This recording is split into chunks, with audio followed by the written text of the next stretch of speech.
ਤੁਸੀਂ ਦੇਖ ਰਹੇ ਹੋ ਰੋਜ਼ਾਨਾ ਲੋਕਨਾਥ ਟੀਵੀ ਦਾ ਸਪੈਸ਼ਲ ਪ੍ਰੋਗਰਾਮ ਖਬਰ ਸਵੇਰ ਤੇ ਤੁਹਾਡੇ ਨਾਲ ਆ ਗੁਰਪ੍ਰੀਤ ਸਿੰਘ ਚੱਠਾ। ਚਰਚਾ ਕਰਾਂਗੇ ਹੁਣ ਤੱਕ ਦੀਆਂ ਮੁੱਖ ਵੱਡੀਆਂ ਤੇ ਸਿਆਸੀ ਖਬਰਾਂ ਦੇ ਉੱਤੇ। ਸਭ ਤੋਂ ਪਹਿਲਾਂ ਗੱਲ ਕਰਦੇ ਹਾਂ ਕਾਂਗਰਸ ਪਾਰਟੀ ਦੀ। ਅੱਜ ਕਾਂਗਰਸ ਦੀ ਕੇਂਦਰੀ ਚੋਣ ਕਮੇਟੀ ਦੀ ਅਹਿਮ ਮੀਟਿੰਗ ਹੋਣ ਜਾ ਰਹੀ ਹੈ ਕਿ 31 ਉਮੀਦਵਾਰਾਂ ਦੀ ਦੂਜੀ ਸੂਚੀ ਤੇ ਮੁਹਰ ਲੱਗ ਸਕਦੀ ਹੈ। आखिर किहड़े विधायकों की टिकट कट्टी जा सकती है, तमाम मुद्दे नूं लैके गलबात करांगे। ते उधर नवजोत सिंह सिद्धू दा मुख्यमंत्री अहुदे नूं लैके एक वड्डा बयान सामने आया है। होर की कुछ कहा नवजोत सिंह सिद्धू ने, उस ते भी चर्चा करांगे। ते नाल ही माइनिंग माफिया नूं लैके चरणजीत सिंह चन्नी ने जिहड़े किते ना किते हौले पैंदे विखाई दे रहे ने, इस ते भी चर्चा करांगे। ते उधर अपनी पत्नी दे कारण वजह कारण अंगद सिंह दी टिकट है जिहड़ी ओह खतरे च पैंदी विखाई दे रही है, उस ते भी चर्चा करांगे। ते नाल ही दिल्ली गुरुद्वारा कमेटी ने अकाल तख्त साहिब के जथेदार नूं शिकायत की है। आखिर इस शिकायत का की कारण है, उस ते भी चर्चा होएगी। ते इस चर्चा दे विच साडे नाल शामिल ने डॉक्टर भीमेंद्र सिंह। डॉक्टर साहब प्रोग्राम च निगाह स्वागत है जी। जी आयां नूं बहुत बहुत शुक्रिया, मेहरबानी, धन्यवाद गुरप्रीत जी।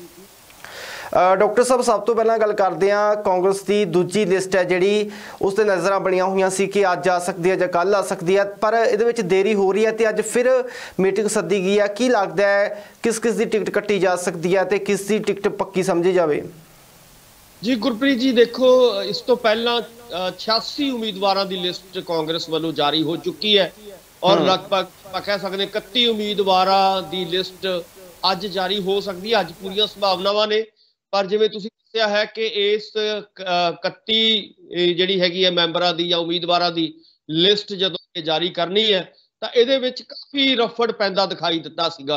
उहदे वड्डे कारण यही सीगे कि पिछले दिनां दे विच जिस किस्म दे आपां सारे देखिया है कि कांग्रेस दे विच रद्दो बदल होई है और उस दे कारण उन्हां संकटां तो बचाउण दे लई, उन्हां दिक्कतां तो बचाउण दे लई हाई कमांड जिहड़ी हैगी है किवें ना किवें बहुत सारे उम्मीदवारों को एडजस्ट करने की कोशिश कर रही है। खास तौर पर जिहड़े सिटिंग MLA ने उन्होंने भी पिछले बारी भी 86 जिहड़ियां उम्मीदवार जिहड़े उन्होंने ऐलाने सीगे उन्हां दे विच भी सिटिंग MLA नूं खुश करने की कोशिश की गई और हुण भी यही उम्मीद आपां कह सकते हैं कि इस वेले जिहड़ी हैगी है 31 उम्मीदवारों की लिस्ट जिहड़ी जारी होनी है उहदे विच भी सिटिंग MLAs नूं ज़्यादा तरजीह जिहड़ी हैगी है दित्ती जा रही है। ਉਹਦਾ ਵੱਡਾ ਕਾਰਨ ਇਹੀ ਹੈ ਕਿ ਕਿਸੇ ਵੀ ਹਾਲਤ ਦੇ ਵਿੱਚ ਵੱਡਾ ਕੋਈ ਇਸ ਵੇਲੇ ਫੇਰ ਬਦਲ ਨਹੀਂ ਚਾਹੁੰਦੀ ਹਾਈ ਕਮਾਂਡ, ਕਿਉਂਕਿ ਉਹਨਾਂ ਨੂੰ ਪਤਾ ਹੈ ਕਿ ਆਪਾਂ ਸਾਰੇ ਜਾਣਦੇ ਹਾਂ ਕਿ ਕੈਪਟਨ ਸਾਹਿਬ ਬਿਲਕੁਲ ਤਾਕ ਲਗਾਈ ਬੈਠੇ ਨੇ, BJP ਬਿਲਕੁਲ ਤਾਕ ਲਗਾਈ ਬੈਠੀ ਹੈ ਔਰ ਉਹਨਾਂ ਨੂੰ ਲੱਗਦਾ ਹੈ ਕਿ ਜਿੰਨੇ ਇਹਨਾਂ ਦੇ ਬੰਦੇ ਟੁੱਟਣਗੇ ਕਾਂਗਰਸ ਦੇ ਵਿੱਚੋਂ ਔਰ ਉਹ ਆਪਣੇ ਪਾਰਟੀਆਂ ਦੇ ਵਿੱਚ ਉਹ ਸ਼ਾਮਲ ਕਰਨਗੇ।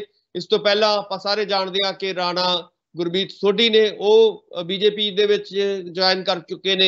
इस तरह तुसीं देखिया होएगा कि फतेह जंग बाजवा ओह BJP ज्वाइन कर चुके ने और कल जिहड़ी लिस्ट जारी हुई है आपां सारे जानते हैं कैप्टन साहब ने अपने उम्मीदवारों की कीती है, उहदे विच भी बहुत सारे जिहड़े उम्मीदवार ने उन्हां दे कांग्रेस नूं छड्ड के गए है। सो इस करके वो कांग्रेस जिहड़ी हैगी है उस वेले बहुत शशोपंज दे विच पई हुई है और बहुत फूक के कदम जिहड़ी हैगी रख रही है और इहदा नतीजा है कि लगातार यह जिहड़ी लिस्ट सीगी चेंज हुंदी गई और बदलती गई और इहदे उत्ते वख-वख कमेटियां भी बणियां, सब कमेटियां भी बणियां, पर कोई बहुता नतीजा जिहड़ा हैगा निकलदा सामने नहीं सी आ रहा। सो इस करके अज बहुत वड्डा कोई फैसला हो सकता है कि अज जदों मीटिंग होनी है तो उहदे विच क्योंकि हुण कल नूं उम्मीदवारां ने अपने नाम जिहड़े ने वो भरने शुरू कर देने हैं और इस करके बहुत छेती हो सकता है कि अज हर हालत दे विच यह लिस्ट जारी की जाएगी। पर इहदे विच उम्मीद यही है कि नवे बंदियां दी बजाय हो सकता है कि नवे बंदियां नूं घट और पुराने बंदियां नूं ही जिहड़ियां ने टिकटां हो दित्तियां जा सकदियां ने। खास तौर ते जिहड़े सिटिंग MLA साहिबान ने उन्हां दीयां टिकटां जिहड़ियां ने ओही रखियां जा सकदियां ने और उन्हां दे विच बहुता बदलाव जिहड़ियां ने ओह नहीं कीता जाएगा। पिछले दिनों के विच काफ़ी मजबूरियां आपां ने देखियां ने कांग्रेस दीयां, खास तौर पर मोगा की सीट नूं लैके या मानसा की सीट नूं लैके इन्हां उम्मीदवारां ने काफ़ी रौला पाया है। मोगा तो आपां सारे जानते हैं कि डॉक्टर कमल होरां ने काफ़ी जिहड़ी हैगी आ उन्हां दे रौला पिया सी उस वेले। सो इस तरह मानशाहीआ साहब जिहड़े कि आम आदमी पार्टी तो विधायक सीगे और कांग्रेस दे विच शामिल होए सीगे ਉਹਨਾਂ ਨੇ ਵੀ ਬੜਾ ਰੌਲਾ ਪਾਇਆ ਮਾਨਸਾ ਦੇ ਵਿੱਚ ਕਿ ਮੈਨੂੰ ਟਿਕਟ ਦਿਓ। ਉੱਥੇ ਸਿੱਧੂ ਮੂਸੇਵਾਲੇ ਨੂੰ ਟਿਕਟ ਦਿੱਤੀ ਗਈ। ਸੋ ਕਹਿਣ ਦਾ ਮਤਲਬ ਹੈ ਕਿ ਜੇ ਆਪਾਂ ਪੁਰਾਣਾ ਰਿਕਾਰਡ ਦੇਖਦੇ ਹਾਂ ਤਾਂ ਬਹੁਤਾ ਇਸ ਵੇਲੇ ਕਾਂਗਰਸ ਉਸ ਪੋਜੀਸ਼ਨ 'ਚ ਨਹੀਂ ਹੈ ਜਿਹਦੇ ਵਿੱਚ ਉਹ ਬਹੁਤਾ ਜਿਹੜਾ ਹੈਗਾ ਲੋਕਾਂ ਦਾ, ਖਾਸ ਤੌਰ ਤੇ ਆਪਣੇ ਉਮੀਦਵਾਰਾਂ ਦਾ ਜਾਂ ਐਮਐਲਏ ਸਾਹਿਬਾਨ ਦਾ ਕੋਈ ਵਿਰੋਧ ਸਹੇੜ ਸਕੇ, ਕਿਉਂਕਿ ਪਹਿਲਾਂ ਹੀ ਉਹਨਾਂ ਨੂੰ ਪਤਾ ਹੈ ਕਿ ਬੜਾ ਵੱਡਾ ਨੁਕਸਾਨ ਉਹਨਾਂ ਦਾ ਹੋ ਚੁੱਕਿਆ ਹੈ। ਬਹੁਤੇ ਉਮੀਦਵਾਰ ਜਿਹੜੇ ਨੇ ਉਹਨਾਂ ਦੇ ਐਮਐਲਏ, ਸਿਟਿੰਗ ਐਮਐਲਏ ਨੇ, ਉਹ ਵੀ ਦੂਸਰੀਆਂ ਪਾਰਟੀਆਂ ਦੇ ਵਿੱਚ, ਬੀਜੇਪੀ ਦੇ ਵਿੱਚ ਜਾਂ ਕੈਪਟਨ ਸਾਹਿਬ ਦੀ ਪਾਰਟੀ ਦੇ ਵਿੱਚ ਚਲੇ ਗਏ ਨੇ। ਸੋ ਇਸ ਕਰਕੇ ਕਾਫੀ ਡਰ ਰਹੀ ਹੈ ਕਾਂਗਰਸ, ਔਰ ਇਹਦਾ ਨਤੀਜਾ ਹੈ ਕਿ ਪੁਰਾਣੇ ਬੰਦਿਆਂ ਨੂੰ ਹੀ ਜਿਹੜੀ ਹੈਗੀ ਟਿਕਟ ਦਿੱਤੀ ਜਾਵੇ ਇਸ ਵਾਰੀ, ਕਿਉਂਕਿ ਪਹਿਲਾਂ ਹੀ ਸੋਚਿਆ ਜਾਂਦਾ ਸੀਗਾ ਕਿ ਸ਼ਾਇਦ ਨੌਜਵਾਨਾਂ ਨੂੰ ਜਿਹੜੀ ਹੈਗੀ ਟਿਕਟ ਦਿੱਤੀ ਜਾਏਗੀ, ਨਵੇਂ ਚਿਹਰੇ ਜ਼ਿਆਦਾ ਲਿਆਂਦੇ ਜਾਣਗੇ। ਪਰ ਜਿੱਦਾਂ ਦੇ ਹਾਲਾਤ ਪੈਦਾ ਹੋਏ ਨੇ ਉੱਥੋਂ ਹੀ ਰਿਹਾ ਹੈ ਕਿ ਪੁਰਾਣੇ ਬੰਦਿਆਂ ਨੂੰ ਹੀ ਐਡਜਸਟ ਕਰਨ ਦੀ ਕੋਸ਼ਿਸ਼ ਦੇ ਵਿੱਚ ਹੈ ਕਾਂਗਰਸ। ਗੁਰਪ੍ਰੀਤ ਜੀ, ਬਿਲਕੁਲ ਇਹ ਤਾਂ ਦੇਖਣ ਵਾਲੀ ਗੱਲ ਹੋਵੇਗੀ ਕਿ ਕਾਂਗਰਸ ਦੀ ਜਿਹੜੀ ਦੂਜੀ ਲਿਸਟ ਆਉਂਦੀ ਹੈ ਤਾਂ ਉਸ ਤੋਂ ਬਾਅਦ ਕਿਤੇ ਨਾ ਕਿਤੇ ਲੋਕਾਂ ਦੀਆਂ ਨਜ਼ਰਾਂ ਫਿਰ ਕਾਂਗਰਸ ਦੇ ਚੋਣ ਮੈਨੀਫੈਸਟੋ ਤੇ ਹੋਣਗੀਆਂ ਕਿ ਕੀ ਕੁਝ ਰੱਖਿਆ ਜਾਂਦਾ ਮੈਨੀਫੈਸਟੋ ਦੇ ਵਿੱਚ। ਤਾਂ ਨਵਜੋਤ ਸਿੰਘ ਸਿੱਧੂ ਦੀ ਗੱਲ ਕਰ ਲੈਂਦੇ ਆ। ਉਹ ਕਹਿੰਦੇ ਨੇ ਕਿ ਜੇ ਪੰਜਾਬ ਮਾਡਲ ਨੂੰ ਲਾਗੂ ਕੀਤਾ ਜਾਂਦਾ ਤਾਂ 70 ਸੀਟਾਂ ਮਿਲਣਗੀਆਂ ਪੰਜਾਬ ਦੇ ਵਿੱਚ ਕਾਂਗਰਸ ਪਾਰਟੀ ਨੂੰ। ਕਹਿੰਦੇ ਵੀ ਮੈਨੂੰ ਸੀਐਮ ਦਾ ਉਹਦਾ ਵੀ ਨਹੀਂ ਚਾਹੀਦਾ। ਉਹਨਾਂ ਦੇ ਬਿਆਨ ਨੂੰ ਹੁਣ ਕਿਵੇਂ ਦੇਖਦੇ ਹੋ? देखो गुरप्रीत जी, नवजोत सिंह सिद्धू वाहिद एक ऐसे लीडर ने कांग्रेस दे विच ਜਿਹੜੇ ਕਿ ਪੰਜਾਬ ਮਾਡਲ ਦੀ ਗੱਲ ਕਰਦੇ ਨੇ, ਕੱਲੇ ਨੇ ਉਹ ਇਸ ਵੇਲੇ। ਆਪਾਂ ਸਾਰੇ ਜਾਣਦੇ ਹਾਂ ਕਿ ਇਹ ਮਾਡਲ ਉਹ ਇਹ ਦੱਸ ਰਹੇ ਨੇ ਕਿ ਮੈਂ ਪਿਛਲੇ ਲਗਭਗ 2-2.5 ਸਾਲਾਂ ਤੋਂ ਰਿਸਰਚ ਕਰਕੇ, ਮਿਹਨਤ ਕਰਕੇ ਬਣਾਇਆ ਹੈ। ਉਹਦੇ ਵਿੱਚ ਕਿਸਾਨੀ ਨੂੰ ਲੈ ਕੇ ਵੀ ਉਹਨਾਂ ਨੇ ਬਹੁਤ ਮਿਹਨਤ ਕੀਤੀ ਹੈ ਕਿ ਕਿਸਾਨੀ ਨੂੰ ਕਿਵੇਂ ਸੰਕਟ ਚੋਂ ਕੱਢਿਆ ਜਾਏ। ਇਸੇ ਤਰ੍ਹਾਂ ਉਹਨਾਂ ਨੇ ਨੌਜਵਾਨਾਂ ਦੇ ਲਈ ਕਿਵੇਂ ਰੋਜ਼ਗਾਰ ਪੈਦਾ ਕੀਤਾ ਜਾਏ, ਉਹਦੇ ਲਈ ਵੀ ਬਹੁਤ ਮਿਹਨਤ ਕੀਤੀ ਹੈ। ਔਰ ਇੰਡਸਟਰੀ ਨੂੰ ਕਿਵੇਂ ਡਿਵੈਲਪ ਕੀਤਾ ਜਾ ਸਕਦਾ ਹੈ ਪੰਜਾਬ ਦੇ ਵਿੱਚ, ਉਹਦੇ ਲਈ ਵੀ ਬਹੁਤ ਮਿਹਨਤ, ਇੱਕ ਬਲੂਪ੍ਰਿੰਟ ਤਿਆਰ ਕੀਤਾ ਹੈ। ਸੋ ਕਹਿਣ ਦਾ ਮਤਲਬ ਹੈ ਕਿ ਵੱਖ-ਵੱਖ ਮੁੱਦਿਆਂ ਨੂੰ ਲੈ ਕੇ ਪੰਜਾਬ ਦਿਆਂ ਨੂੰ ਇੱਕ ਨਵਾਂ ਮਾਡਲ ਉਹਨਾਂ ਨੇ ਦਿੱਤਾ ਹੈ।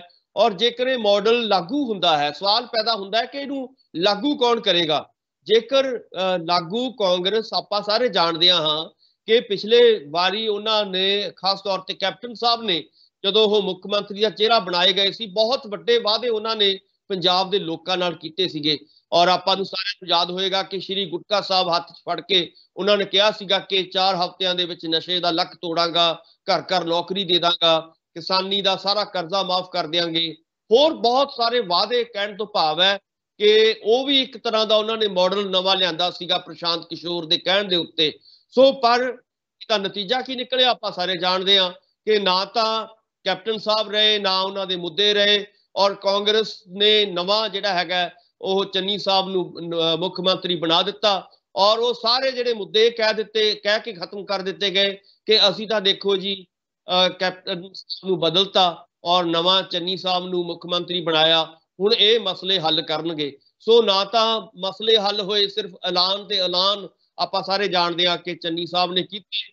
ਔਰ ਉਸੇ ਤਰ੍ਹਾਂ ਮੁਲਾਜ਼ਮਾਂ ਦਾ ਮਸਲਾ ਜਿਹੜਾ ਹੈਗਾ ਉਵੇਂ ਖੜਾ ਹੈ, ਉਸੇ ਤਰ੍ਹਾਂ ਬੇਰੁਜ਼ਗਾਰੀ ਦਾ ਮਸਲਾ ਖੜਾ ਹੈ, ਉਸੇ ਤਰ੍ਹਾਂ ਕਿਸਾਨੀ ਦਾ ਮਸਲਾ ਆਪਾਂ ਸਾਰੇ ਜਾਣਦੇ ਹਾਂ, ਉਵੇਂ ਕਰਜ਼ਾ ਜਿਹੜਾ ਹੈਗਾ। ਕੀ ਲੱਗਦਾ ਕਿ ਕਿੰਨਾ ਕੁ ਹਿੱਸਾ ਜਿਹੜਾ ਨਵਜੋਤ ਸਿੰਘ ਸਿੱਧੂ ਦੇ ਪੰਜਾਬ ਮਾਡਲ ਦਾ ਕਾਂਗਰਸ ਪਾਰਟੀ ਚੋਣ ਮੈਨੀਫੈਸਟੋ ਦੇ ਵਿੱਚ ਸ਼ਾਮਲ ਕਰ ਸਕਦੀ ਹੈ? ਕਿਉਂਕਿ ਪ੍ਰਤਾਪ ਸਿੰਘ ਬਾਜਵਾ ਨੇ ਜਿਹੜੇ ਉਹ ਚੇਅਰਮੈਨ ਨੇ ਇਹਦੇ ਚੋਣ ਮੈਨੀਫੈਸਟੋ ਕਮੇਟੀ ਦੇ, ਤਾਂ ਉਹਨਾਂ ਨੇ ਕਿਤੇ ਨਾ ਕਿਤੇ ਬਿਆਨ ਦਿੱਤਾ ਸੀਗਾ ਕਿ ਸਭ ਦੇ ਮਾਡਲ ਨੇ ਜਿਹੜੇ ਉਹ ਮੈਨੀਫੈਸਟੋ ਦੇ ਵਿੱਚ ਸ਼ਾਮਲ ਕੀਤੇ ਜਾਣਗੇ। ਕੀ ਲੱਗਦਾ ਨਵਜੋਤ ਸਿੱਧੂ ਦੇ ਕਿੰਨਾ ਕੁ % ਜਿਹੜਾ ਮਾਡਲ ਹੈ ਉਸ ਨੂੰ ਸ਼ਾਮਲ ਕੀਤਾ ਜਾ ਸਕਦਾ ਹੈ? ਗੁਰਪ੍ਰੀਤ ਜੀ, ਦੇਖੋ ਜਿੱਥੋਂ ਤੱਕ ਬਾਜਵਾ ਸਾਹਿਬ ਦੇ ਬਿਆਨ ਦਾ ਸੰਬੰਧ ਹੈ, ਉੱਥੋਂ ਹੀ ਲੱਗਦਾ ਹੈ ਕਿ ਬਾਜਵਾ ਸਾਹਿਬ ਬਹੁਤੇ ਖੁਸ਼ ਦਿਖਾਈ ਨਹੀਂ ਦੇ ਰਹੇ ਨਵਜੋਤ ਸਿੰਘ ਸਿੱਧੂ ਦੇ ਪੰਜਾਬ ਮਾਡਲ ਤੋਂ। ਇਹੀ ਕਾਰਨ ਹੈ ਕਿ ਉਹਨਾਂ ਨੇ ਕਿਹਾ ਕਿ ਹਰ ਬੰਦੇ ਦਾ ਆਪਣਾ ਮਾਡਲ ਹੈ। ਸੋ ਇਸ ਕਰਕੇ ਉਹਨਾਂ ਨੇ ਲਗਭਗ ਉਹਨਾਂ ਦੇ ਜਿਹੜਾ ਹੈਗਾ ਇਸ ਮਾਡਲ ਦੀ ਜਿਹੜੀ ਹੈਗੀ ਹੈ ਇੱਕ ਤਰ੍ਹਾਂ ਦੀ ਤੋਹੀਨ ਕਰਦੇ ਨਜ਼ਰ ਆਏ ਨੇ। ਪਰ ਆਪਾਂ ਸਾਰੇ ਜਾਣਦੇ ਹਾਂ ਕਿ ਨਵਜੋਤ ਸਿੰਘ ਸਿੱਧੂ ਜਿਹੜੇ ਨੇ ਉਹ ਚਾਹੁੰਦੇ ਨੇ ਕਿ ਪੰਜਾਬ ਮਾਡਲ ਲਾਗੂ ਹੋਵੇ ਔਰ ਪੰਜਾਬ ਦੀ ਸਮੱਸਿਆਵਾਂ ਹੱਲ ਹੋਣ। ਔਰ ਕਿਉਂਕਿ ਕਾਂਗਰਸ ਪਾਰਟੀ ਜਿਹੜੀ ਇੱਕ ਐਸੀ ਪਾਰਟੀ ਹੈ ਜਿਹਨੂੰ ਆਪਾਂ ਸਾਰੇ ਜਾਣਦੇ ਹਾਂ ਕਿ ਇਹ ਸੈਂਟਰ ਤੋਂ ਚੱਲਦੀ ਹੈ ਔਰ ਸੈਂਟਰ ਦੀਆਂ ਪਾਲਿਸੀਆਂ ਜਿਹੜੀਆਂ ਰਹੀਆਂ ਨੇ ਹੁਣ ਤੱਕ ਆਪਾਂ ਸਾਰੇ ਜਾਣਦੇ ਹਾਂ ਕਿ ਉਹ ਸਰਮਾਏਦਾਰ ਪੱਖੀ ਪਾਰਟੀਆਂ ਦੀਆਂ ਜਾਂ ਉਹਨਾਂ ਵਰਗੀਆਂ ਆਪਾਂ ਕਹਿ ਸਕਦੇ ਹਾਂ ਕਿ ਉਹ ਰਹੀਆਂ ਨੇ। ਸੋ ਇਸ ਕਰਕੇ ਜਿਹੜੀ ਇਹ ਪਾਰਟੀ ਹੈ ਕਦੇ ਵੀ 1990 ਦੀਆਂ ਜਿਹੜੀਆਂ ਨੀਤੀਆਂ ਸੀਗੀਆਂ ਕਾਰਪੋਰੇਟ ਪੱਖੀ ਉਹ ਵੀ ਇਸ ਪਾਰਟੀ ਨੇ ਲਿਆਂਦੀਆਂ ਸੀਗੀਆਂ ਡਾਕਟਰ ਮਨਮੋਹਨ ਸਿੰਘ ਜੀ ਦੇ ਵੇਲੇ, ਆਪਾਂ ਸਾਰੇ ਜਾਣਦੇ ਹਾਂ। ਇਸੇ ਤਰ੍ਹਾਂ ਕਿਸਾਨਾਂ ਦੇ ਉੱਤੇ ਜਿਹੜਾ ਜਿਸ ਕਿਸਮ ਦੀਆਂ ਪਾਲਿਸੀਆਂ ਲੱਦੀਆਂ ਗਈਆਂ ਉਹਨਾਂ ਦਿਨਾਂ ਦੇ ਵਿੱਚ ਉਹ ਵੀ ਕਾਂਗਰਸ ਵੱਲੋਂ ਆਈਆਂ ਸੀਗੀਆਂ। ਸੋ ਮੇਰਾ ਕਹਿਣ ਦਾ ਮਤਲਬ ਇਹੀ ਹੈ ਕਿ ਜਿਸ ਕਿਸਮ ਦੇ ਮਾਡਲ ਦੀ ਗੱਲ ਨਵਜੋਤ ਸਿੰਘ ਸਿੱਧੂ ਕਰਦੇ ਨਜ਼ਰ ਆ ਰਹੇ ਨੇ, ਉਸ ਮਾਡਲ ਨੂੰ ਇਹਨਾਂ ਵੱਖ-ਵੱਖ ਲੀਡਰਾਂ ਦੇ ਦੁਆਰਾ ਜਾਂ ਪਾਰਟੀ ਦੇ ਦੁਆਰਾ ਉਹਨੂੰ ਸਵੀਕਾਰ ਕਰਨਾ ਬਹੁਤ ਹੀ ਔਖਾ ਹੈ। ਸੋ ਇਹੀ ਕਾਰਨ ਹੈ ਕਿ ਪ੍ਰਤਾਪ ਸਿੰਘ ਬਾਜਵਾ ਨੂੰ ਇਹ ਮਾਡਲ ਸੂਟ ਨਹੀਂ ਕਰ ਰਿਹਾ, ਨਾ ਹੀ ਇਹ ਕਾਂਗਰਸ ਨੂੰ ਸੂਟ ਕਰਨਾ ਹੈ। ਹਾਂ, ਸੂਟ ਕਰ ਸਕਦਾ ਹੈ, ਉਹ ਇੱਕ ਕਾਗਜ਼ੀ ਕਾਰਵਾਈ ਜ਼ਰੂਰ ਕਰ ਸਕਦੇ ਨੇ ਕਿ ਅਸੀਂ ਦੇਖੋ ਜੀ ਆਹ ਕਰ ਦਾਂਗੇ, ਪਰ ਉਹਨੂੰ ਪ੍ਰੈਕਟੀਕਲੀ ਰੂਪ ਦੇ ਨਾਲ ਸਵਾਲ ਤਾਂ ਪੈਦਾ ਹੁੰਦਾ ਹੈ ਕਿ ਕੀ ਇਸ ਮਾਡਲ ਨੂੰ ਪ੍ਰੈਕਟੀਕਲ ਰੂਪ ਦੇ ਸਕਦੀ ਹੈ ਕਾਂਗਰਸ। ਉੱਥੇ ਜਿਹੜੇ ਨੇ ਬਹੁਤ ਵੱਡੇ ਸਵਾਲ ਜਿਹੜੇ ਨੇ ਸਾਡੇ ਸਾਹਮਣੇ ਨੇ, ਕਿਉਂਕਿ ਜੇਕਰ ਨਵਜੋਤ ਸਿੰਘ ਸਿੱਧੂ ਦੀ ਨਹੀਂ ਮੰਨੀ ਜਾਂਦੀ, ਕਿਉਂਕਿ ਆਪਾਂ ਸਾਰੇ ਜਿਵੇਂ ਹੁਣ ਉਮੀਦਵਾਰਾਂ ਦੀ ਗੱਲ ਕਰਦੇ ਹਾਂ, ਉਮੀਦਵਾਰ ਲਗਭਗ ਉਹੀ ਨੇ ਜਿਹੜੇ ਪੁਰਾਣੇ ਉਮੀਦਵਾਰ ਸੀਗੇ। ਸੋ ਕਹਿਣ ਦਾ ਮਤਲਬ ਹੈ ਕਿ ਜੇਕਰ ਤੁਸੀਂ ਪੁਰਾਣੇ ਉਮੀਦਵਾਰਾਂ ਦੇ ਰਾਹੀਂ ਜਾਂ ਉਸੇ ਪਾਰਟੀ ਦੇ ਰਾਹੀਂ ਇਸ ਨਵੇਂ ਮਾਡਲ ਨੂੰ, ਨਵਜੋਤ ਸਿੰਘ ਮਾਡਲ ਨੂੰ ਲਾਗੂ ਕਰਨ ਦੀ ਕੋਸ਼ਿਸ਼ ਕਰੋਗੇ ਤਾਂ ਇਹ ਇੱਕ ਦਿਨੇ ਸੁਪਨੇ ਵੇਖਣ ਵਾਲੀ ਗੱਲ ਜ਼ਰੂਰ ਹੋ ਸਕਦੀ ਹੈ। ਇਹ ਪ੍ਰੈਕਟੀਕਲੀ ਜਿਹੜੀ ਹੈਗੀ ਹੈ ਸੰਭਵ ਨਹੀਂ ਹੈ। ਸੋ ਇਸ ਕਰਕੇ ਜਿੰਨੇ ਆਪਾਂ ਸਾਰੇ ਬਿਆਨ ਤੁਸੀਂ ਦੇਖੋ ਵੱਖ-ਵੱਖ ਲੀਡਰਾਂ ਦੇ, ਚਾਹੇ ਤੁਸੀਂ ਪ੍ਰਤਾਪ ਸਿੰਘ ਬਾਜਵਾ ਦੇ ਬਿਆਨ ਦੇਖ ਲਓ, ਚਾਹੇ ਤੁਸੀਂ ਸੁਨੀਲ ਜਾਖੜ ਹੋਰਾਂ ਦੇ ਬਿਆਨ ਦੇਖ ਲਓ, ਇੱਥੋਂ ਤੱਕ ਕਿ ਚੰਨੀ ਸਾਹਿਬ ਦੇ ਬਿਆਨ ਦੇਖ ਲਓ, ਉਹ ਵੀ ਇਸ ਮਾਡਲ ਦੇ ਨਾਲ ਕਿਤੇ ਬਹੁਤਾ ਜਿਹੜਾ ਹੈਗਾ ਉਹ ਸੰਬੰਧਿਤ ਨਹੀਂ ਨਜ਼ਰ ਆ ਰਹੇ। ਉਹਨਾਂ ਦੇ ਨਾਲ ਹਾਂ ਦੇ ਵਿੱਚ ਹਾਂ ਮਿਲਾਉਂਦੇ ਇਸ ਮਾਡਲ ਦੇ ਬਾਰੇ ਨਹੀਂ ਨਜ਼ਰ ਆ ਰਹੇ। ਸੋ ਇਹਦਾ ਮਤਲਬ ਇਹੀ ਹੈ ਕਿ ਨਵਜੋਤ ਸਿੰਘ ਸਿੱਧੂ ਲਈ ਬਹੁਤ ਵੱਡਾ ਇੱਕ ਇਸ ਵੇਲੇ ਪ੍ਰੀਖਿਆ ਦੀ ਘੜੀ ਹੈ ਕਿ ਕੀ ਉਹ ਇਸ ਮਾਡਲ ਨੂੰ ਲਾਗੂ ਕਰਨਾ ਚਾਹੁੰਦੇ ਨੇ ਜਾਂ ਲਾਗੂ ਕਿਵੇਂ ਕਰਨਗੇ। ਇੱਕ ਵੱਖਰਾ ਬਹੁਤ ਵੱਡਾ ਇੱਕ ਟੇਢਾ ਮਸਲਾ ਹੈ ਇਸ ਕਾਂਗਰਸ ਦੇ ਵਿੱਚ ਰਹਿੰਦੇ ਆ। ਤੋ ਨਵਜੋਤ ਸਿੰਘ ਸਿੱਧੂ ਨੂੰ ਸੋਚਣਾ ਪਏਗਾ ਕਿ ਕਿਵੇਂ ਇਹ ਮਾਡਲ ਜਿਹੜਾ ਹੈਗਾ ਲਾਗੂ ਹੋਏਗਾ ਔਰ ਕੌਣ ਇਹਨੂੰ ਲਾਗੂ ਕਰੂਗਾ। ਜੇ ਪਾਰਟੀ ਤੁਹਾਡਾ ਸਾਥ ਨਹੀਂ ਦੇ ਰਹੀ, ਤੁਹਾਡੇ ਐਮਐਲਏ ਤੁਹਾਡਾ ਸਾਥ ਨਹੀਂ ਦੇਣਗੇ, ਤਾਂ ਇਹ ਮਾਡਲ ਜਿਹੜਾ ਹੈਗਾ ਲਾਗੂ ਕਰਨਾ ਬੜਾ ਔਖਾ ਹੋ ਜਾਏਗਾ ਨਵਜੋਤ ਸਿੰਘ ਸਿੱਧੂ ਲਈ। ਗੁਰਪ੍ਰੀਤ ਜੀ, ਬਿਲਕੁਲ, ਇੱਕ ਪਾਸੇ ਤਾਂ ਨਵਜੋਤ ਸਿੰਘ ਸਿੱਧੂ ਦੇ ਪੰਜਾਬ ਮਾਡਲ ਦੀ ਗੱਲ ਆਉਂਦੀ ਹੈ ਤੇ ਦੂਜੇ ਪਾਸੇ ਆਪਾਂ ਚਰਨਜੀਤ ਸਿੰਘ ਚੰਨੀ ਦੀ ਗੱਲ ਕਰਦੇ ਹਾਂ, ਜਿਹੜੇ ਉਹਨਾਂ ਦੇ ਵੱਲੋਂ ਵਿਕਰਮ ਮਜੀਠੀਆ ਤੇ ਵੱਡੇ ਦੋਸ਼ ਲਾਏ ਗਏ ਸੀਗੇ ਮਾਈਨਿੰਗ ਨੂੰ ਲੈ ਕੇ ਕਿਤੇ ਨਾ ਕਿਤੇ। ਉਸ ਤੋਂ ਬਾਅਦ ਜਿਹੜੇ ਆਪਾਂ ਕਹਿ ਸਕਦੇ ਹਾਂ ਕਿ ਪੰਜਾਬ ਦੀ ਲੀਡਰਸ਼ਿਪ ਹੈ ਕਾਂਗਰਸ ਦੀ, ਉਹਨਾਂ ਦੇ ਨਾਲ ਖੜੀ ਨਜ਼ਰ ਨਹੀਂ ਆ ਰਹੀ। ਕੀ ਲੱਗਦਾ ਕਿ ਇਹਨਾਂ ਚੋਣਾਂ ਦੇ ਵਿੱਚ ਚਰਨਜੀਤ ਸਿੰਘ ਚੰਨੀ ਤੇ ਤਮਾਮ ਕਾਂਗਰਸ ਦੀਆਂ ਮੁਸ਼ਕਲਾਂ ਵੱਧ ਸਕਦੀਆਂ ਨੇ? ਗੁਰਪ੍ਰੀਤ ਜੀ, ਦੇਖੋ ਜਿਹੜਾ ਸੈਂਡ ਮਾਫੀਆ ਦੀ ਗੱਲ ਹੈ, ਇਹ ਕੋਈ ਇੱਕ ਨਵਾਂ ਮਸਲਾ ਨਹੀਂ ਹੈ ਕਿ ਪਹਿਲੀ ਵਾਰੀ ਇਸ ਤਰ੍ਹਾਂ ਦੇ ਮਾਫੀਏ ਦੀ ਗੱਲ ਹੋ ਰਹੀ ਹੈ ਪੰਜਾਬ ਦੀਆਂ ਚੋਣਾਂ ਦੇ ਦੌਰਾਨ। ਇਸ ਤੋਂ ਪਹਿਲਾਂ ਵੀ 17 ਦੇ ਵਿੱਚ ਵੀ ਜਦੋਂ ਲਗਭਗ 10 ਸਾਲ ਆਪਾਂ ਸਾਰੇ ਜਾਣਦੇ ਹਾਂ ਕਿ ਅਕਾਲੀ ਦਲ ਔਰ ਬੀਜੇਪੀ ਦੀ ਸਰਕਾਰ ਰਹੀ ਹੈ ਪੰਜਾਬ ਦੇ ਵਿੱਚ, ਉਸ ਵੇਲੇ ਵੀ ਸੈਂਡ ਮਾਫੀਆ ਨੂੰ ਲੈ ਕੇ ਬੜਾ ਵੱਡਾ ਵਾਵਰੋਲਾ ਚੱਲਦਾ ਸੀਗਾ ਔਰ ਇਹੀ ਕਿਹਾ ਜਾਂਦਾ ਸੀਗਾ ਕਿ ਅਕਾਲੀ ਦਲ ਨੇ ਸੈਂਡ ਮਾਫੀਆ ਨੂੰ ਪੂਰੀ ਜਿਹੜੀ ਹੈਗੀ ਹੈ ਉਹਨਾਂ ਨੂੰ ਖੁੱਲ੍ਹ ਦਿੱਤੀ ਹੋਈ ਹੈ ਔਰ ਪੂਰੇ ਹੱਥ ਰੰਗੇ ਜਾ ਰਹੇ ਨੇ ਉਸ ਜਿਹੜਾ ਹੈਗਾ ਇਲੀਗਲ ਸੈਂਡ ਮਾਫੀਏ ਦੇ ਰਾਹੀਂ। ਸੋ ਕਹਿਣ ਦਾ ਮਤਲਬ ਹੈ ਕਿ ਉਹੀ ਲਗਭਗ ਜਿਹੜੀ 25-75 ਦੀ ਗੱਲ ਨਵਜੋਤ ਸਿੰਘ ਸਿੱਧੂ ਕਰਦੇ ਹੁੰਦੇ ਸੀਗੇ ਕਿ ਇਹਨਾਂ ਦੇ ਵੱਖ-ਵੱਖ ਮਾਫੀਏ ਦੇ ਵਿੱਚ ਹਿੱਸੇਦਾਰੀ ਜਿਹੜੀ ਹੈਗੀ ਹੈ 25-75 ਦੀ ਹੋ ਚੁੱਕੀ ਹੈ ਔਰ ਉਹੀ ਹੁਣ ਜਿਹੜੀ ਹੈਗੀ ਹੈ ਉੱਭਰ ਕੇ ਸਾਹਮਣੇ ਆ ਰਹੀ ਹੈ। ਔਰ ਉਹਦੇ ਵਿੱਚ ਚੰਨੀ ਸਾਹਿਬ ਆਪਾਂ ਸਾਰੇ ਜਾਣਦੇ ਹਾਂ ਕਿ ਆਪਣੇ ਰਿਸ਼ਤੇਦਾਰਾਂ ਦੇ ਰਾਹੀਂ ਜਿਹੜੇ ਹੈਗੇ ਉਹ ਘਿਰਦੇ ਨਜ਼ਰ ਆ ਰਹੇ ਨੇ। ਸੋ ਜੇਕਰ ਉਹਨਾਂ ਦੇ ਉੱਤੇ ਵੱਡੇ ਦੋਸ਼ ਲੱਗ ਰਹੇ ਨੇ, ਖਾਸ ਤੌਰ ਤੇ ਈਡੀ ਦੇ ਜਿਹੜੀਆਂ ਰੇਡਸ ਪਈਆਂ ਨੇ ਈਡੀ ਦੇ ਵੱਲੋਂ, ਤਾਂ ਇਹਦਾ ਮਤਲਬ ਹੈ ਕਿ ਵੱਡੇ ਸਵਾਲ ਚੰਨੀ ਸਾਹਿਬ ਦੇ ਪੁਰਾਣਾ ਜਿਹੜਾ ਉਹਨਾਂ ਦਾ ਲਗਭਗ 5 ਸਾਲ ਦਾ ਕਾਰਜਕਾਲ ਰਿਹਾ ਹੈ ਜਾਂ ਘੱਟੋ ਘੱਟ 111 ਦਿਨਾਂ ਦਾ ਕਾਰਜਕਾਲ ਰਿਹਾ ਹੈ, ਤਾਂ ਇਸ ਕਾਰਜਕਾਲ ਦੇ ਉੱਤੇ ਬਹੁਤ ਵੱਡੇ ਸਵਾਲ ਜਿਹੜੇ ਨੇ ਆਮ ਲੋਕਾਂ ਦੇ ਵਿੱਚ ਚਰਚਾ ਦਾ ਵਿਸ਼ਾ ਬਣੇ ਹੋਏ ਨੇ। ਸੋ ਜੇਕਰ ਇਹ ਆਮ ਲੋਕਾਂ ਦੇ ਵਿੱਚ ਚਰਚਾ ਦਾ ਵਿਸ਼ਾ ਬਣਦੇ ਨੇ ਤਾਂ ਕੋਈ ਵੀ ਲੀਡਰ, ਆਪਾਂ ਸਾਰੇ ਜਾਣਦੇ ਹਾਂ ਕਿ ਕਾਂਗਰਸ ਦਾ ਲੀਡਰ ਇਹਨਾਂ ਦੇ ਬਾਰੇ ਕੇ ਸਾਹਮਣੇ ਨਹੀਂ ਆ ਰਿਹਾ, ਉਹਨਾਂ ਦੇ ਪੱਖ ਨਹੀਂ ਖੜ ਰਿਹਾ। ਇਹਦਾ ਮਤਲਬ ਹੈ ਕਿ ਕਿਤੇ ਨਾ ਕਿਤੇ ਦਿੱਕਤਾਂ ਜ਼ਰੂਰ ਨੇ ਕਾਂਗਰਸ ਦੀਆਂ ਆਉਣ ਵਾਲੇ ਦਿਨਾਂ ਦੇ ਵਿੱਚ, ਕਿਉਂਕਿ ਇਹ ਜਿਹੜਾ ਸਟੈਂਡ ਮਾਫੀਆ ਹੈ ਲਗਾਤਾਰ ਕਾਰਜਸ਼ੀਲ ਰਿਹਾ ਹੈ। ਆਪਾਂ ਸਾਰੇ ਜਾਣਦੇ ਹਾਂ ਪਿਛਲੇ 15-20 ਸਾਲਾਂ ਤੋਂ ਲਗਭਗ 50,000 ਕਰੋੜ ਰੁਪਏ ਦਾ ਚੂਨਾ ਪੰਜਾਬ ਦੇ ਲੋਕਾਂ ਦਾ ਜਿਹੜਾ ਹੈਗਾ ਉਹ ਆਪਾਂ ਕਹਿ ਸਕਦੇ ਹਾਂ ਮਾਫੀ ਦੇ ਰਾਹੀਂ ਲੱਗਿਆ ਹੈ और यही जिहड़ा पैसा पंजाब दे खजाने च जाना सीगा ਉਹ ਮਾਫੀਏ ਦੀਆਂ ਜੇਬਾਂ ਦੇ ਵਿੱਚ ਚਲਾ ਗਿਆ ਹੈ। ਔਰ ਅਕਾਲੀ ਦਲ ਤਾਂ ਲਗਾਤਾਰ ਇਹ ਗੱਲ ਕਹਿੰਦਾ ਆ ਰਿਹਾ ਹੈ। ਆਮ ਆਦਮੀ ਪਾਰਟੀ ਨੇ ਬਕਾਇਦਾ ਤੌਰ ਤੇ ਤੁਹਾਨੂੰ ਯਾਦ ਹੋਏਗਾ ਕਿ ਰਾਘਵ ਚੰਡਾ ਹੋਰਾਂ ਨੇ ਉੱਥੇ ਜਾ ਕੇ ਸਟਿੰਗ ਆਪਰੇਸ਼ਨ ਵੀ ਕੀਤਾ ਸੀਗਾ ਕਿ ਦੇਖੋ ਜੀ ਲਗਾ ਇਹ ਜਿਹੜਾ ਹੈਗਾ ਸੈਂਡ ਮਾਫੀਆ ਕਿਵੇਂ ਕੰਮ ਕਰਦਾ ਨਜ਼ਰ ਆ ਰਿਹਾ। ਔਰ ਚੰਨੀ ਸਾਹਿਬ ਦੇ ਉੱਤੇ ਬਹੁਤ ਵੱਡੇ ਦੋਸ਼ ਪਹਿਲਾਂ ਵੀ ਲੱਗਦੇ ਰਹੇ ਨੇ ਔਰ ਪਿਛਲੇ ਦਿਨਾਂ ਦੇ ਵਿੱਚ ਵੀ ਲੱਗੇ ਨੇ। ਸੋ ਜੇਕਰ ਇਹ ਸਾਰੇ ਦੋਸ਼ ਲੱਗਦੇ ਨੇ ਤਾਂ ਚੰਨੀ ਸਾਹਿਬ ਦਾ ਅਕਸ ਜਿਹੜਾ ਕਿਹਾ ਜਾਂਦਾ ਸੀਗਾ ਕਿ ਉਹਨਾਂ ਨੂੰ ਮੁੱਖ ਮੰਤਰੀ ਦਾ ਚਿਹਰਾ ਬਣਾਇਆ ਜਾਣਾ ਹੈ ਤਾਂ ਉਹਦੇ ਉੱਤੇ ਇਹਦਾ ਇਫੈਕਟ ਜਿਹੜਾ ਹੈਗਾ ਇਹਦਾ ਪ੍ਰਭਾਵ ਇਹਨਾਂ ਸਾਰੇ ਦੋਸ਼ਾਂ ਦਾ ਕਾਫੀ ਵੱਡਾ ਪੈ ਸਕਦਾ ਹੈ। ਔਰ ਚੰਨੀ ਸਾਹਿਬ ਦੇ ਐਜ਼ ਏ ਮੁੱਖ ਮੰਤਰੀ ਦੇ ਚਿਹਰੇ ਦੇ ਤੌਰ ਤੇ ਹੁਣ ਦੁਬਾਰਾ ਸੋਚਣ ਲੱਗੇ ਆ ਲੋਕ। ਸੋ ਇਹ ਇਸ ਕਿਸਮ ਦੀ ਗੱਲ ਜਦੋਂ ਹੋ ਰਹੀ ਹੈ ਤਾਂ ਲਾਜ਼ਮੀ ਤੌਰ ਤੇ ਜਿਹੜੇ ਨੇ ਕਾਂਗਰਸੀ ਨੇ ਜਿਹੜੇ ਬਾਕੀ ਵਿਧਾਇਕ ਨੇ ਉਹ ਇਸ ਵੇਲੇ ਚੁੱਪ ਨੇ ਔਰ ਉਹਨਾਂ ਦੀ ਚੁੱਪ ਬਹੁਤ ਕੁਝ ਕਹਿੰਦੀ ਨਜ਼ਰ ਆ ਰਹੀ ਹੈ। ਗੁਰਪ੍ਰੀਤ ਜੀ ਕਿੰਨਾ ਕੁ ਪ੍ਰਭਾਵ ਇਹਨਾਂ ਚੋਣਾਂ ਦੇ ਵਿੱਚ ਕਾਂਗਰਸ ਪਾਰਟੀ ਦੇ ਉੱਤੇ ਇਸਦਾ ਪੈਂਦਾ ਜਿਹੜੇ ਦੋਸ਼ ਚਰਨਜੀਤ ਸਿੰਘ ਚੰਨੀ ਤੇ ਲੱਗਦੇ ਨਜ਼ਰ ਆ ਰਹੇ ਨੇ। ਤਾਂ ਉਧਰ ਆਪਾਂ ਗੱਲ ਕਰਾਂਗੇ ਅੰਗਦ ਸਿੰਘ ਜੋ ਕਿ ਕਾਂਗਰਸ ਦੇ ਵਿਧਾਇਕ ਸੀਗੇ 2017 ਦੇ ਵਿੱਚ ਵੀ ਬਣੇ ਸੀਗੇ ਨਵਾਂ ਸ਼ਹਿਰ ਤੋਂ।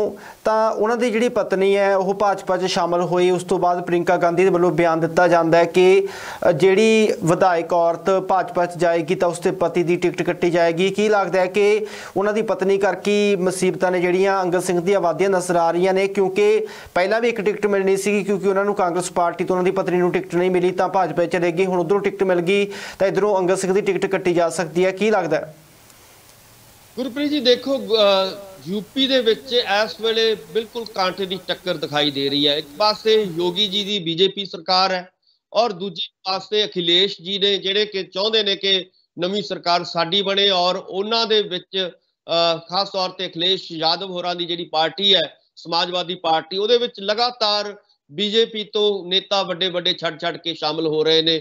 ਔਰ ਇਸ ਤਰ੍ਹਾਂ ਕਾਂਗਰਸੀ ਜਦੋਂ ਅਸੀਂ ਗੱਲ ਕਰਦੇ ਹਾਂ ਪ੍ਰਿੰਕਾ ਜੀ ਨੇ ਪਿਛਲੇ ਲੰਬੇ ਸਮੇਂ ਤੋਂ ਉੱਥੇ ਕਮਾਂਡ ਸੰਭਾਲੀ ਹੋਈ ਹੈ ਔਰ ਪਿਛਲੇ ਲੰਬੇ ਸਮੇਂ ਤੋਂ ਆਪਾਂ ਸਾਰੇ ਜਾਣਦੇ ਹਾਂ ਕਿ ਔਰਤਾਂ ਨੂੰ ਲੈ ਕੇ ਉਹ ਵੱਖਰੇ ਵੱਖਰੇ ਐਲਾਨ ਵੀ ਕਰਦੇ ਨਜ਼ਰ ਆਏ ਨੇ ਔਰ ਬਕਾਇਦਾ ਤੌਰ ਤੇ 40% ਸੀਟਾਂ ਉਹ ਕਹਿ ਰਹੇ ਨੇ ਅਸੀਂ ਔਰਤਾਂ ਨੂੰ ਦੇਵਾਂਗੇ।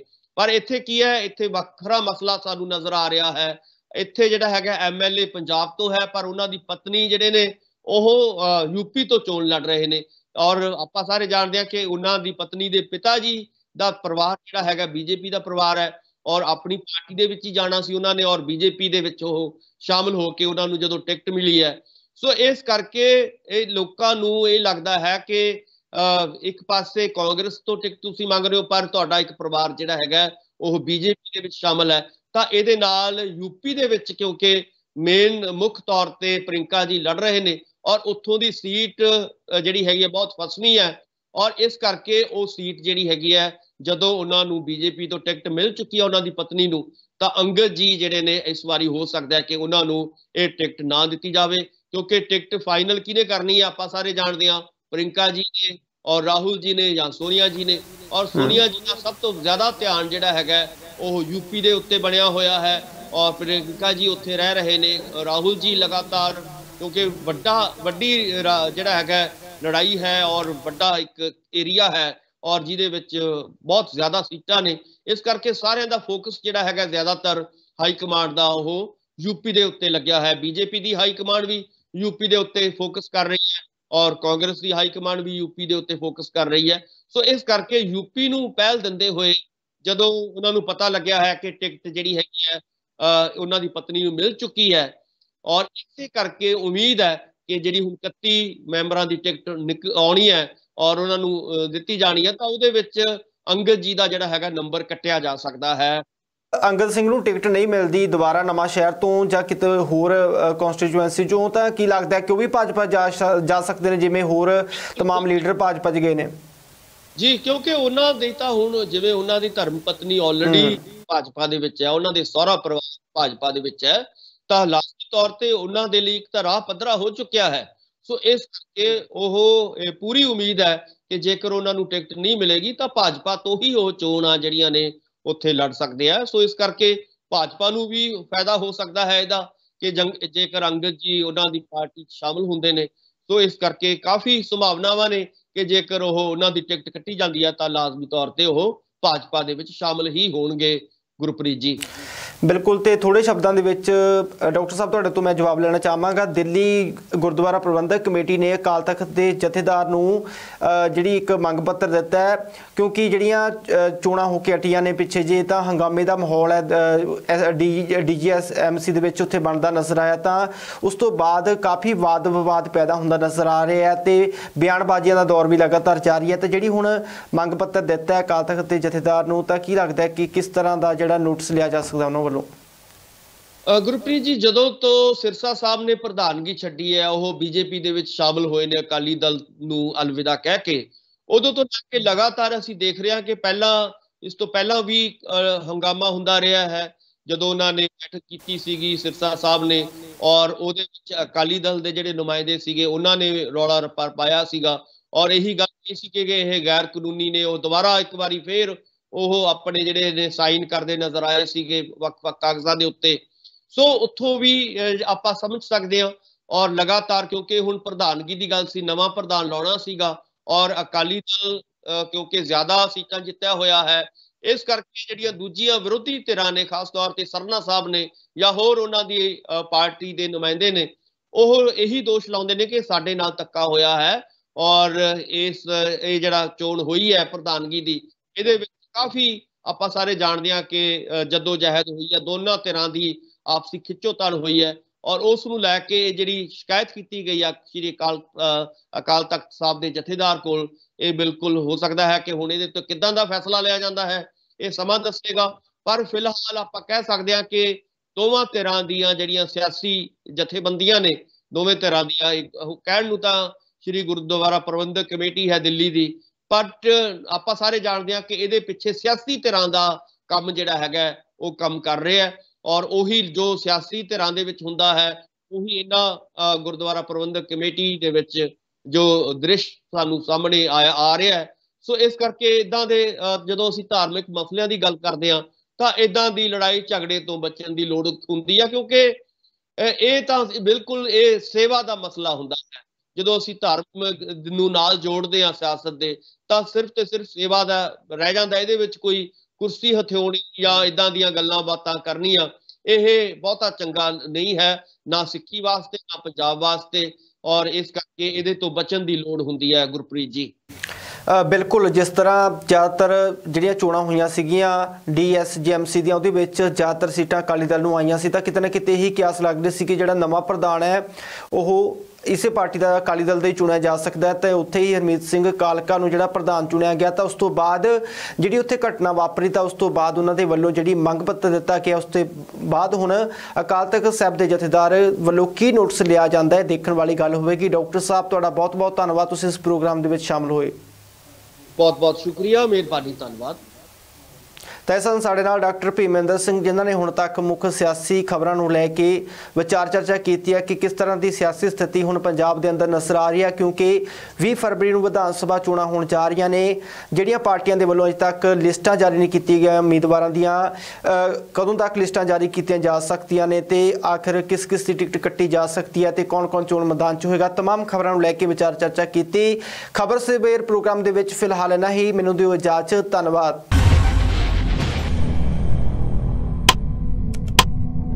बिल्कुल सच, ज्योतिषिक विद्या एक ਐਸਟ੍ਰੋਲੋਜਰ ਰੋਹਿਤ ਜੋਸ਼ੀ ਦਾ ਸਾਰੀ ਦੁਨੀਆ ਨੂੰ ਖੁੱਲਾ ਚੈਲੰਜ। ਕੀ ਤੁਸੀਂ ਜ਼ਿੰਦਗੀ ਦੇ ਕਿਸੇ ਵੀ ਸਮੱਸਿਆ ਤੋਂ ਪਰੇਸ਼ਾਨ ਹੋ? ਕੀ ਤੁਹਾਡੇ ਵਿਆਹ 'ਚ ਹੋ ਰਹੀ ਹੈ ਦੇਰੀ? ਕੀ ਤੁਸੀਂ ਸੰਤਾਨ ਸੁੱਖ ਤੋਂ ਵਾਂਝੇ ਹੋ? ਕੀ ਤੁਹਾਨੂੰ ਮਨਚਾਹਾ ਪਿਆਰ ਨਹੀਂ ਮਿਲ ਰਿਹਾ? ਕੀ ਤੁਸੀਂ ਲਗਾਉਣਾ ਚਾਹੁੰਦੇ ਲਾਟਰੀ ਦਾ ਸਹੀ ਨੰਬਰ? ਕੀ ਤੁਹਾਨੂੰ ਨੌਕਰੀ ਨਹੀਂ ਮਿਲ ਰਹੀ? ਕੀ ਤੁਹਾਡਾ ਵੀਜ਼ਾ ਨਹੀਂ ਲੱਗ ਰਿਹਾ? ਕੀ ਤੁਸੀਂ ਵਿਦੇਸ਼ 'ਚ ਪੱਕਾ ਹੋਣਾ ਚਾਹੁੰਦੇ ਹੋ? ਧਨ ਦੀ ਕਮੀ, ਬਿਮਾਰੀ ਤੋਂ ਪਰੇਸ਼ਾਨੀ, ਘਰ ਬੈਠੇ ਬਿਠਾਏ ਹੀ ਕੀਤਾ ਜਾਵੇਗਾ ਤੁਹਾਡੀਆਂ ਸਮੱਸਿਆਵਾਂ ਦਾ ਸਮਾਧਾਨ। ਫੀਸ ਕਮ ਹੋਣ ਤੋਂ ਬਾਅਦ ਇਹਨਾਂ ਸਾਰੀਆਂ ਸਮੱਸਿਆਵਾਂ ਦੇ ਪੱਕੇ ਹੱਲ ਲਈ ਇੱਕ ਵਾਰ ਜ਼ਰੂਰ ਐਸਟ੍ਰੋਲੋਜਰ ਰੋਹਿਤ ਜੋਸ਼ੀ, ਜੋ ਕਰਦੇ ਨੇ ਫ੍ਰੀ ਸੇਵਾ, ਫ੍ਰੀ ਸਮਾਧਾਨ। 99 968 26 004।